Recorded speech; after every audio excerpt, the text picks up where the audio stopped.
কুমড়ো আর ডাঁটা দিয়ে ঘন্ট। ডাঁটাটা পাতলা পাতলা করে কেটে নিয়েছি, কুমড়োটা সরু সরু করে কেটে নিয়েছি।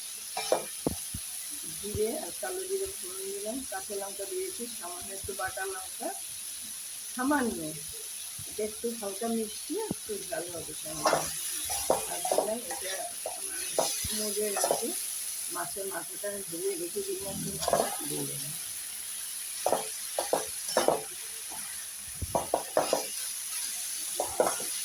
এবার আমি একটু ঢেকে দেবো।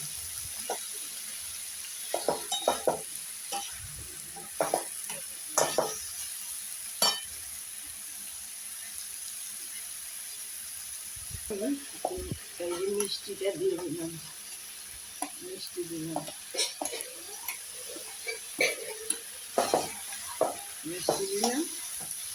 আর রয়েছে আমার ভাজা জিরে, এটা ভাজা জিরে লাগবে না তো ভালো লাগবে না, কাঁচা জিরে ভালো লাগবে না। এই ডাঁটাটাও গলে গেছে, কুমড়োটাও গলে গেছে। ব্যাস, এবার আমি ভিডিওটা শেষ করলাম।